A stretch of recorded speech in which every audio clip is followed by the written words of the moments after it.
મહત્વના સમાચાર સ્વતંત્રતા પર્વ નિમિત્તે હાસ્ય સંઘવી વડોદરામાં 7,403 મેગા રોજગાર ભરતી મેળા યોજાયા, જેથી રાજ્યમાં વધુમાં વધુ યુવાનોને રોજગારીની તકો મળી શકે। આજે આઝાદીના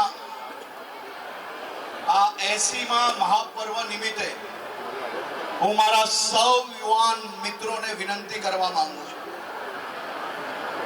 કે દેશને આજે શહાદતની જરૂર નથી। આજના સમયની માંગ છે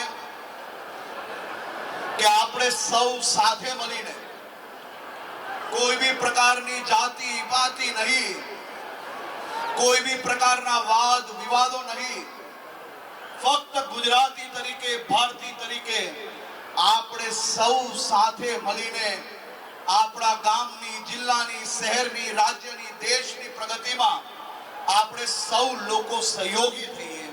આપણે સૌ લોકો આપણી જવાબદારીઓ નિભાવીએ।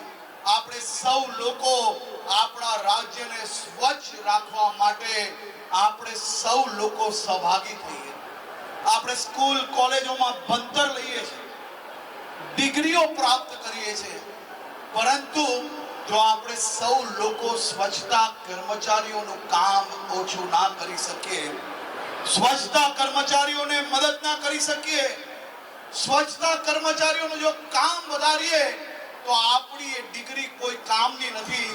આજની દેશભક્તિ એ બીજા વ્યક્તિનું કામ વધારવાની બદલે, એનું ભારણ વધારવાની બદલે આપણે આપણી જવાબદારીઓ નિભાવીએ, એ જ સાચી દેશભક્તિ છે।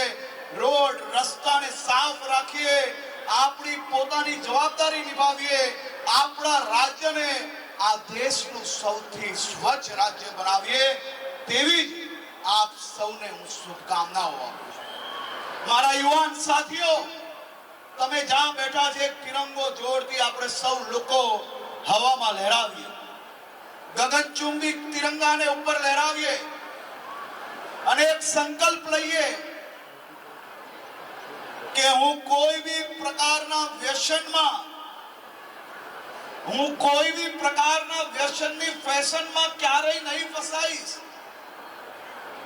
હું મારા મિત્ર, મારા પરિચિતોને ક્યારેય જો ડ્રગ્સની લપેટમાં આવ્યા હશે તો એને બહાર લાવવા માટે સૌથી પહેલા એના પરિવારને જાણકારી આપીશ અને પછી જો ના સુધરે તો પોલીસ સ્ટેશન તક જઈને भी હું મારા મિત્રને બચાવવાની પ્રયત્ન કરીશ।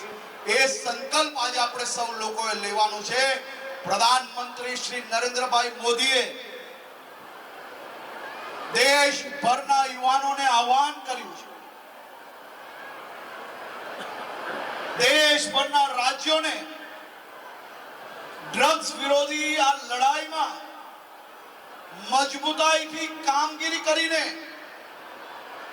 આખા દેશમાંથી ડ્રગ્સને મુક્ત કરવાનું કામ કરવાનું આહ્વાન જ્યારે કર્યું હોય ત્યારે ગુજરાત આ દેશમાં સૌથી વધારે ડ્રગ્સ પકડવા વાળું રાજ્ય બનશે। 1600 કિલોમીટરોની આ દરિયાઈ બોર્ડરો પરથી આપણા પડોશી દેશ પાકિસ્તાનમાંથી જો ડ્રગ્સ લાવવાની કે અહીંયા પહોંચાડવાની કોશિશ કરવામાં આવશે તો એને મજબૂતાઈથી જવાબ આપવા માટે ગુજરાત પોલીસ સંપૂર્ણ રીતે તૈયાર છે। મારા મિત્રો, તમને જાણીને આનંદ થશે, છેલ્લા 5 વર્ષમાં ભારત દેશમાં ડ્રગ્સ ઘુસાડતા આ પાકિસ્તાનીઓને અને આજુબાજુના દેશના બીજા નાગરિકો કુલ મળીને 75 થી વધારે લોકોને જેલના હવાલે બંધ કરી લીધા છે। આજ સુધી જામીન મળ્યા નથી અને ભવિષ્યમાં भी નહીં મળી શકે તે પ્રકારનું કાર્ય ગુજરાત પોલીસ દ્વારા કરવામાં આવી રહ્યું છે। મારી આપ સૌ મિત્રોને વિનંતી છે, ડ્રગ્સ સામેની લડાઈમાં તમારો સહયોગ એ અતિ આવશ્યક છે. તમે સૌ લોકો સાચા દેશભક્ત બનશો તેવો મને 100% વિશ્વાસ છે. આજે મારે આપ સૌને આભાર માનવો છે. જે પ્રકારે મારા યુવાન સાથીઓ સોશિયલ મીડિયા થકી સામાજિક દૂષણની સામે લડી રહ્યા છો,